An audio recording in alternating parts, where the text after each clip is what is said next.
नमस्कार प्रिय छात्र छात्राओं। आज इस वीडियो के माध्यम से मैं कोई पढ़ाने वाली वीडियो नहीं लेकर के आया हूँ। आज आपको एक छोटा सा मोटिवेशन देता हूँ। मैंने देखा है कि जब भी मैं क्लासेस में बच्चों को पढ़ाता हूँ या कोचिंग में पढ़ाता हूँ तो आजकल छात्र छात्राओं में माइंड कंसंट्रेशन नहीं है।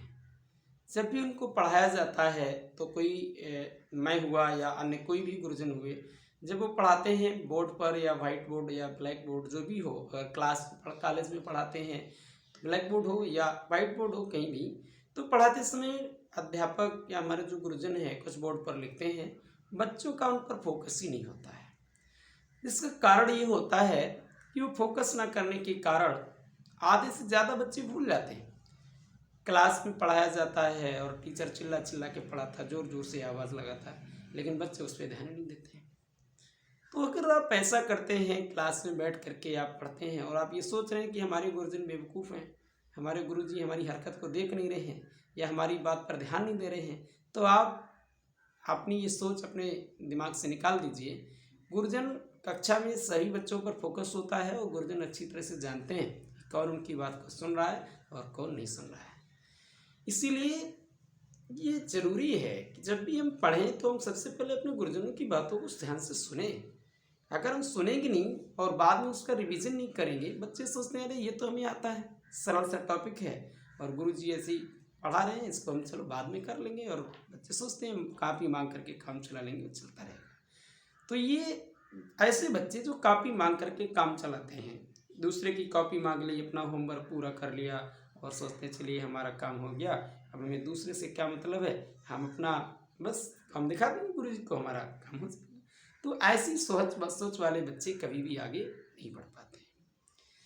यूपी बोर्ड परीक्षा का जब भी रिजल्ट आता है, वे छात्र छात्राएं अच्छा प्रदर्शन कर पाते हैं जो अपने गुरुजनों की बातों को अच्छे से समझते हैं और जो टॉपिक रोज पढ़ाया जाता है उसको अच्छे से घर पे रिवीजन करते हैं, और जो चीज़ इस विद्यालय में या कोचिंग संस्थान में पढ़ाई गई और आप उसको अच्छे से याद नहीं कर पाए हैं तो अगले दिन उसको मार्क कर लीजिए और अपने गुरुजनों से पूछिए।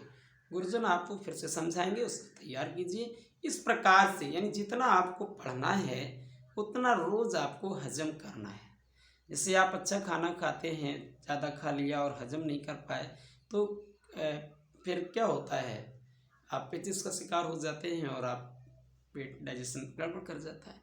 ऐसी अध्ययन भी है, पढ़ाई भी है। अगर आप बहुत सारा पढ़ लेते हो और याद थोड़ा सा भी नहीं कर पाते हो तो ऐसी पढ़ाई कोई पढ़ाई नहीं होती है। इसीलिए आप थोड़ा सा पढ़िए, लेकिन जो भी आपको पढ़ना है उसको रोज़ तैयार कीजिए। तैयार करके ही यदि आप आगे बढ़ेंगे, तैयार करेंगे, पढ़ेंगे और रिवाइज करेंगे, क्योंकि किसी ने कहा है रिवीजन मेक्स अ डिवीजन, यानी जितना आप रिवीजन करोगे उतनी ही आपकी डिवीजन बनेगी।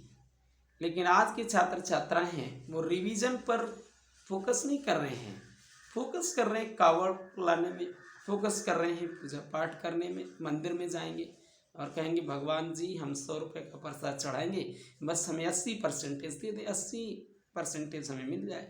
तो 80% पूजा करने से नहीं मिलती है। किसी विद्वान ने कहा है कि वर्क इज वर्शिप, कर्म ही पूजा होती है। तो पहले अच्छे कर्म करिए, इसमें थोड़ा सा संशोधन की आवश्यकता है। गुड वर्क इज वर्शिप, अच्छे कर्म करिए, अच्छे कर्म करिए, मेहनत करिए, माता पिता का सम्मान करिए, गुरुजनों का सम्मान करिए और सत्य बोलने का प्रयास करिए। निश्चित रूप से आप ईमानदारी से अगर काम करेंगे तो आपको कहीं भी पूजा करने की आवश्यकता नहीं है, और एक समय आएगा कि लोग आपकी पूजा करेंगे, लोग आपको सम्मान देंगे। तो ऐसा बन करके दिखाइए। और आगे कैसे बढ़ते हैं? प्रैक्टिस से।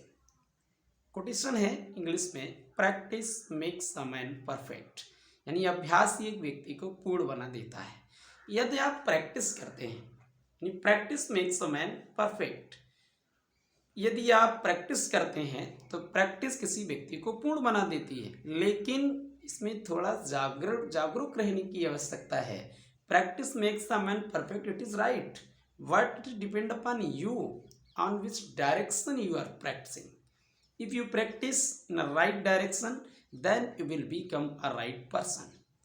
But if you practice in wrong direction, then you will become a wrong person. So it is depend upon you, which direction you are practicing. मान लीजिए आप एक दिन विद्यालय से भागने का प्रयास आपने किया, भागने में आप असफल रहे, प्रिंसिपल साहब ने रोक लिया या चपरासी ने रोक लिया। दूसरे दिन प्लान बनाया कि इन 2 से बचना है और तीसरा कोई ना देख पाए, भागे, मैनेजर साहब ने देख लिया। तीसरे दिन कहा इन तीनों को नज़र में रखेंगे, अब देखें कौन रोकता है। तीसरे दिन लोगों से बच करके आप निकल गए, चौथा कोई था ही नहीं, अब आप भागने में सफल हो गए, आपने सफलता प्राप्त कर ली विद्यालय से भागने में। अब आपको अगले दिन चाहे कितनी भी फोर्स लग जाए, आप निश्चित रूप से भागने में सफल होंगे, क्योंकि आपने प्रैक्टिस की है उस दिशा में।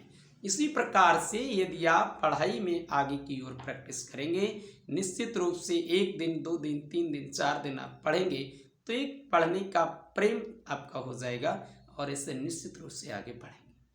जो पढ़ाया जाए उसको रोज रिवीजन करिए और आगे बढ़िए। यानी आनंद तो तब आता है जब आपके नाम से पिताजी की पहचान हो। अभी आप कुछ भी नहीं है, अभी पिताजी के नाम से तुम्हें पहचाना जाता है कि ये उनका लड़का है।